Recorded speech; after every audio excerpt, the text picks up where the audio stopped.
이어서 다시 봅니다. 이거 뉴스 일단 들어보죠. 비자림로는 우리나라에서 가장 아름다운 도로로 선정된 곳입니다. 그런데 이곳에 울창한 삼나무가 무참히 잘려나가고 있습니다. 교통난을 해소하겠다면서 도로를 넓히는 공사를 하고 있는 겁니다. 강신우 기자입니다. 삼나무 숲이 양옆으로 늘어선 도로.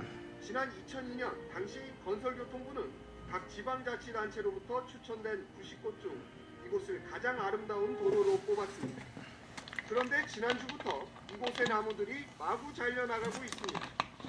제주도는 이곳 3km 구간을 2차로에서 4차로로 넓혀 교통 혼잡을 해소하겠다는 계획입니다. 하루 100그루씩 모두 2100그루의 삼나무가 사라지게 되는데 제주도 측은 인공조림이어서 배원에도 별 문제가 아니란 입장입니다.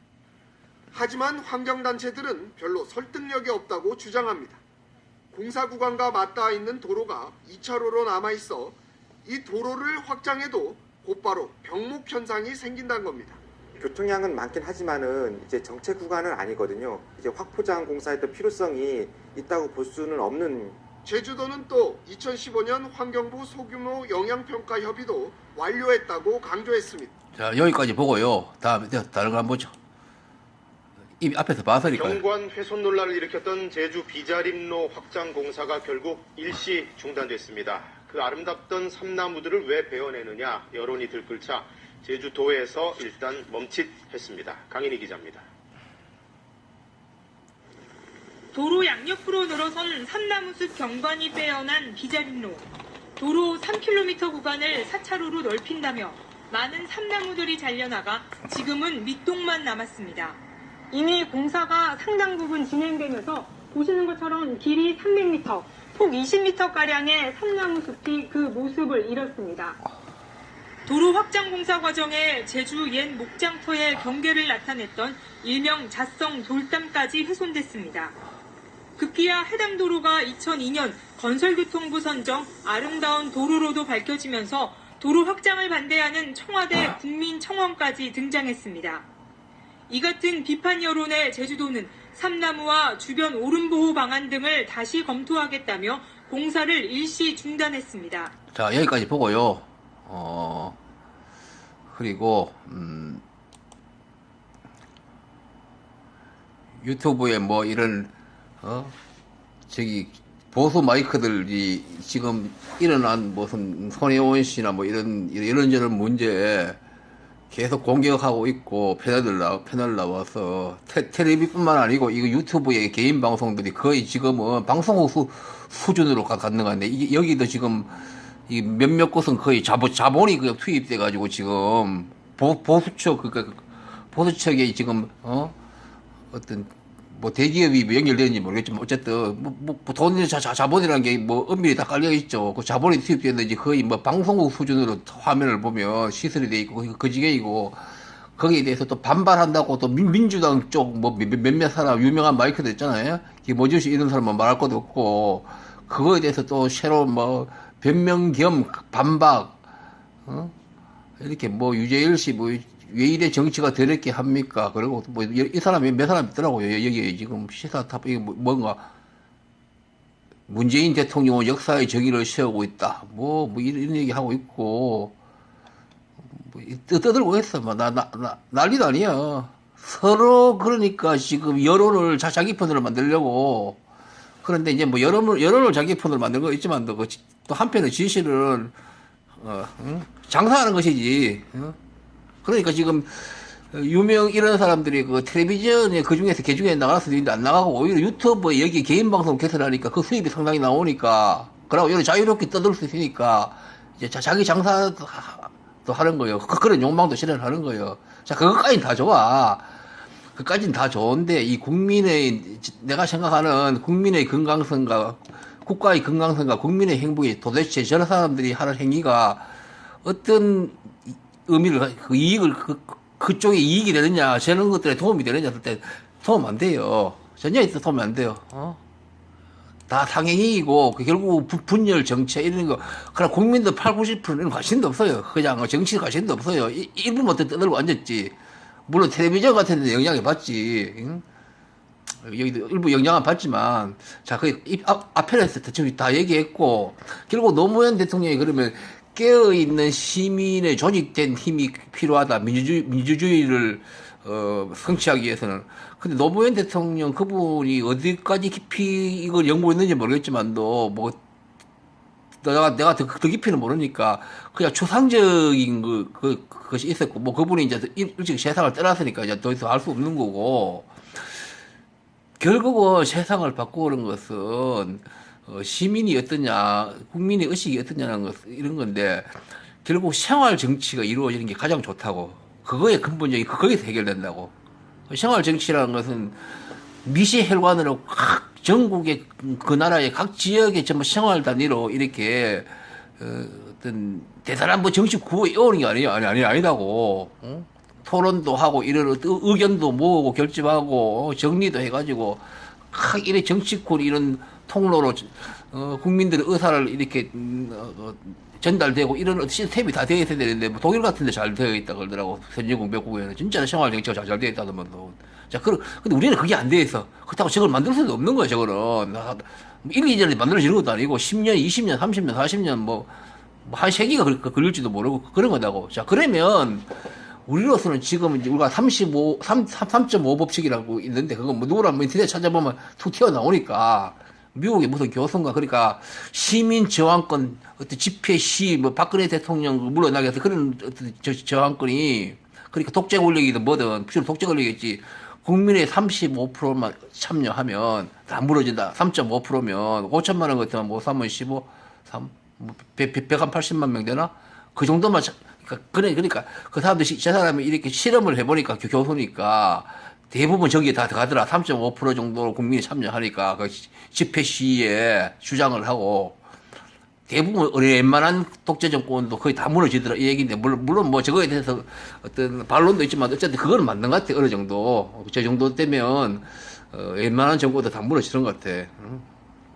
그 국민 중에 일부이지만 그 파급 효과가 너무 크니까 왜냐하면 공격하는 자가 수비하는 자보다 이기다고 하니까 몇 살만 써들면 그게 전체 의사와 같이 이렇게 어떤 인식이 되고 이런 거니까. 근데 영향을 다 받고, 다 나머지 국민도 그 언론도 영향을 다 받고, 저렇게 3.5% 정도 같으면, 예를 들면 무슨, 한 200만 명 정도가 대한민국이 광화문에 모여가지고 이 연일 막, 매주 무슨 프랑스 노란 조끼 같이 그런 것들을 장기화하고, 그러니까 일주일에 한두 번씩 이렇게 되면, 언론도 이제 그쪽으로 돌아서고 이렇게 된다고. 정치권도 눈치를 보고, 이제 그래서 그쪽이 성공하는 건데, 자, 여기서 이제 불로소득 환수를 해야 되는데, 그러니까 불로소득이 안 새기게 만들어야 돼.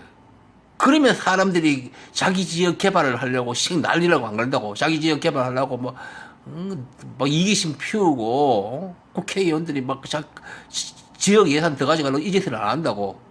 그러니까 개발 이익을 생겨버리면 환수를 해야지만 그 전에 환수하는 제도가 되어 있으면 저렇게 난개발 같은 거 쓸데없는 이런 짓을 할 시력이 없으니까 이제 하려고 주민들이 그쪽 관심을 이제 꺼버리는 거지. 그래야 성공하는 것이지. 결국은 이거 이제 토지 공개점 뭐 얘기로 넘어가는데 우리 헌법에도 물론 토지 공개점이 있는데 지난번 그 개정안에서 결국은 통과 안 됐지만 통과되기도 어려웠지. 거기다 토지 공개점을 조금 더 강화시키는 내용을 들어가는 개정안이 있었는데 어쨌든 간에 뭐 여기 토지라는 것은 단순히 그 흙을 말하는 게 아니고 건물까지 다 포함하는 부동산 전체를 얘기하는 것이지. 건물로 의한 아파트 사가지고 막 뛰어가지고 불러서도 이것도 다 그 토지 공개점 그 속이지. 그러고 매매 차익뿐만 아니고 이 차임 그것도 중요하지. 이 월세 내는 거 건물 빌려가지고 그런 거 다 포함하는 개념이 토지 공개점이라는 것은 부당한 월세가 너무 높다든지 상가 월세든 주택이든. 자, 저렇게 되면 꼭 그거 보수 쪽 마이크들이나 어떤 정치인 이런 사람을 과거에 초과 이득생각 그 위헌도 있었다 그러면서 우리가 저것도 위헌된다. 저런 법이 되면 이렇게 되는데 그 겁낼 필요 없어요. 응? 왜냐하면 시민이 거의 저항권을 행사하지 않기 때문에 위헌이 된 거예요. 그 당시에 위헌도 조금 성격이 달랐긴 하긴 하더라고요. 어쨌든 간에. 그러니까 우리는 사법작용의 독립성을 많이 해야 돼. 사법부는 독립돼야 된다고. 법원과 헌법재판소도. 그런데 저거는 일반 국민이 개개인의 사건에서는 저렇게 되더라도 국가 전 국민 전체에 영향을 미치는 이런 문제들은 그러니까 지금 말하는 불로소득 가서 이런 문제들은 사법 독립성을 단순히 해결할 수 없는 거예요. 저쪽에는 반드시 국민들의 그 강력한 저항권을 영향을 미쳐가지고 사법 작용하는 게 그게 현실이고 또 그렇게 돼야 되고 그렇게 후진국이 잘 안 되는데 제대로 된 나라 저기 잘 되는데 또 그렇게 되는 게 바람직하고 왜냐하면 저 사람들은 사법권 행사하는 사람들은 국민들의 그 어떤 선의 그 천부인권이나 평등권 복지 정의 실현 이거에 대한 목소리를 이렇게 막 결집대가 되어주면 그것을 근거로 그것을 빌미로 그냥 그쪽으로 그냥 법 해석을 해버린다. 법이란 건 해석 작용이라고 해석 작용이라는 게 그것이 사법을 담당하는 저 사람들 그냥 손에 남겨 넣어버리면 항상 전체 국민들보다 약자빠도 강자에게 유리한 해석을 하는 경향이 많이 생겨버린다고. 특히 모든 국민들에게 삶에 영향을 미치는 그런 저런 문제는 특히 중요하다고. 어떻게 해석하느냐고. 그러면 저 사람 손에 맡겨놓으면 안 된다고.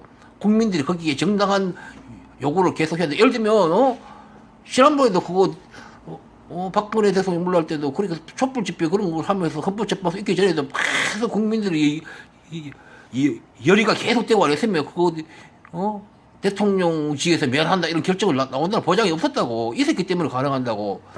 그래서 여기에서 무조건 그런 게 아니고 우리가 그 정당한 인간으로 태어나가 천부인권 이 천부인권에 이거 헌법에 다 이거 헌법 정신으로 다 들어간 거예요. 평등권 복지 이 복지하고 연결되는 거예요. 그리고 정의의 실현이 가장 중요한 거 아니에요. 어느 사회든지. 자, 이런 게, 그러면, 마이크들, 제 대한민국에 무슨 유명한 마이크들 많으니까, 여론 형성할 민주당 쪽, 이런 쪽 사람들 굉장히 많잖아. 그럼 다 여론 형성해가지고 결집을 해가지고 광화문을 모여라고 그래가지고, 집회를 일주일에 한 번이든 두 번이든 예를 들면 광화문에 30만 원, 50만 원 그러면 전국적으로 주요 도시에서도 그런다고. 예를 들면 이런 불로소득 환수에 대한 어떤 주제를 잡고 그렇게 해서 하면 자 이런 경우에 이제 전체 국민이 움직일 수 없다고 아까 얘기했듯이 우리는 생활 정치가 안 되어 있기 때문에 그래서 3.5 법칙이라고 이런 걸 사용하면 된다고. 국민들을 그러니까 예를 들면 광화문하고 서울, 부산, 광주, 무슨 전주 이런데 각 그거 시청 주위나 무슨 광장에 이런 데 모여가지고 어떤 이 사회적 쟁점이 된 이슈가 등장했으면 국민 전체에 영향을 미치는 걸 그것을 계속 주장하는 거예요. 그걸 가수 불러가 노래 부르고 꼭 그래야 되는 것도 아니라고. 응? 그 뭐니까 어떤 좌파적인 연예인들 하고 하던데 그거 하는 게 나쁘다는 게 아니고 그런 이벤트가 중요한 게 아니고 이렇게 함으로 해서 이제 이런 정의가 실현되기도 하고 시민의식이 또 만들어지는 거예요. 그러면 된다고. 자, 그럼 이렇게 이제 무슨 손익 공개념 이걸 되었다. 이거 만드는 것도 헌법에 지금 개정하려고 하는데 개정을 하는 것을 어떤 보수 쪽에서 자본이나 보수에서 반대한다 그러면 또 운동을 하는 거야. 줄기차게 하면 결국은 개정이 된다고. 개정되고 나면 또 저쪽에서 무슨 그거에 대해서 유언 신청한다 그러면 또 운동하는 거예요. 헌법재판소나 지금 헬레비도 시민들이 열기가 이걸 실현하려는 열기가 계속 유지되고 있다. 강화문 전국에 뉴스 나오고 세계 언론도 비추고 그런 상태 같으면 헌법재판소에서 그걸 반하는 결론을 못 내려요. 거기는 어떤 시민의 입장을 반영을 할 수밖에 없는 거예요. 그러니까 과거에 무슨 위원, 토초시 위원할 때 그 당시에도 시민들이 광화문에 모여가 전국 주요 도시를 나가지고 그거에 대해서 토초시 위원이라니까 말도 안 된다. 그거는 후진국이라는 그 불로소득은 그런 상태가 됐다면 그 당시에도 그 위원 함부로 못 했을 거예요. 지금 시대가 대변했기 때문에 더 그렇다고. 지난번에 촛불 정부할 때도 거기에 대통령 직위를 명하는 거 박근혜 대통령 그 사람들 국민 눈치 보고 한 거예요. 그 사람들이 무슨 훌륭해서 한 거예요? 딴 거 없다고. 그 촛불 전국이라는 게 엄청난 그런 열기가 유지되고 있기 때문에 그 사람 눈치 본 거야. 내가 지난번에 얘기했지만 그 헌법재판관들에 대해서 막 칭찬하고 그러는데 나는 개인적으로 손톱만큼도 칭찬할 생각 없었어. 물론 그런 결론을 낸 것은 이제 환영할 일인데 다 기회주의적으로 한 거예요. 왜냐하면 거대한 시민의 압박이 누르니까 딴 거 없는 거예요. 언론도 다 그지 됐고. 자, 그래서 내 결론은 여기에 지금 정치적 공방하는 이 마이크들, 이 사람들, 이렇게 물론 뭐 손혜원 씨는 현안 떨어지는 거 각 정당이 그걸 방어를 하고 이렇게 공격을 하고 이렇게 하는데 그거는 당장 떨어진 현안이니까 하더라도 그것보다도 그건 그거 방향을 틀어가지고 이 사람들이 전부 어떤 여론에 영향 미칠 사람들이 민주당 사람 쪽 사람들이 뭐 영민주당 내의 사람이든 밖에 있는 어떤 누구든 이런 사람들이 이런 쪽으로 방향을 돌려가지고 이런 국가의 건강성과 국민의 행복에 관한 이런 과제를 우리 실현하자. 그래서 어떻게 광화문에 어떻게 언제 모이자. 어떻게 진행할 것이다. 그리고 프로그램을 만들어가 그렇게 하면 될 거 아니에요. 그러니까 이런 사람들이 그런 데다가 자기 에너지를 할애하고 그러면 본인들도 미래지향적이고 얼마나 그거 인간으로서 태어나서 아름다운 일을 하는 거예요. 그러면 국가와 국민들에게도 그 실질적으로 어떤 도움을 의미를 주는 거고. 그래 나는 내가 하시면 그거예요. 국민들 중에서 한 70-80%는 계속 힘들고 불행해질 수 없다. 이 상태로는 대통령 둘 감옥 가고 그쪽 여권 사람도 감옥 다 하고 했지만도 그게 무슨 적폐청산이야. 그런 건 적폐청산 아니야. 그거는 국민들 삶이 나아졌느냐고 200만 원 받던 사람이 뭐 300만 원 받게 되느냐고 아니지 않냐고. 오히려 더 삶이 팍팍해졌잖아. 지금 양극화가 더 심해지고 그러니까 이벤트는 그런 거 몰두하지 말고 그거 한다고 안 되는 거 이런 걸 해야 돼. 이런 걸 민주주의가 이렇게 해서 성숙하는 거예요. 발달하고. 뭔 놈의 텔레비에서 이렇게 치고받고, 이런 테크닉만 하고 앉았고, 전부 다. 이 마이크 김어준이나 뭐 유시민, 나는 한나라동 쪽은 별로 이해하고 싶지 않아. 그쪽은 얘기할 가치도 없으니까. 그럼 몇 사람 있지, 지금 영향을 미치는 사람, 인터넷에서. 요즘은 뭐, 온라인선으로 영향을 많이 받으니까, 전체적으로. 이 사람들, 사람 자체가 그런 게 아니고, 결과적으로 이 사람들은 거의 이 국가 대한민국을 위해서는 마이너스 행동하고 있는 거 전부 다. 왜냐하면 이런 사람들의 관심이 에너지를 이런 쪽으로 자꾸 몰리게 만들잖아. 이거 기술적으로 서로 정오하고 이런 식으로. 이러면 안 되지. 하여튼 뭐 좀 더 할 얘기가 많은데 이거 워낙 이 주제가 하고 싶은 주제라서 그러니까 국민들 얼들 삶을 위해서도 저 사람들 조금만 생각을 해가지고 바꿔야 돼, 이걸.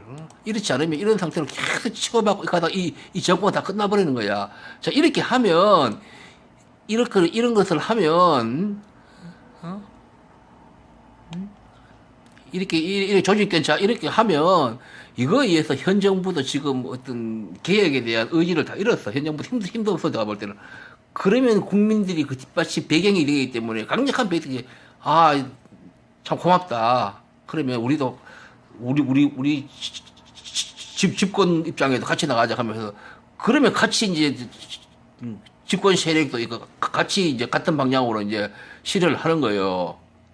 그러면 이제 역사에 남는 어떤 정권이 되는 거고 국민들이 그러니까 만들어주는 방법도 있잖아. 현 정권이나 정부 집권자가 어떤 자기가 소명받은 바를 미래 국가를 위해서 실현할 것을 이렇게 마이크들이 그렇게 그런 걸 도와줘야 되지. 뭐 쓸데없는 그런 환경을 만들고 그런 어떤 실현되면 쓸데없는 이 짓거리 가져서 전부 다 한심한 인간들이 전부 다 이런 짓거리 하는데 조회수가 뭐 100만씩 나오고 수십만 나오고 이 짓 하고 있는 거야. 그러니까 여기 조회하는 사람들 모르는 거야. 이게 방향을 이렇게 하고 있는 게 잘못된다는 거. 이게 국가에 아무 도움도 안 되고 결국 국민의 한 80% 정도는 삶에 오히려 더 악화시킨다는 것을 모르는 거야, 사람들은. 그럼 이런 사람들이 그러면 그래도 머리가 있고 하는 사람들 아니야. 뭐야. 선도적으로 자기들이가 무슨 방법들을 찾아내서 그것을 하면 다 따라가게 되니까. 아이고, 머리 아파라. 답답해 죽겠네, 보고 있으니까. 그러니까, 뭐, 이렇게 의지가 약해가지고, 자, 여기까지 할게요. 어쨌든 미안합니다. 이렇게 자꾸 떠들고 이래가지고. 내가 너무 답답해서 보고 있는 거예요. 그러는 거예요. 자, 여기까지. 예.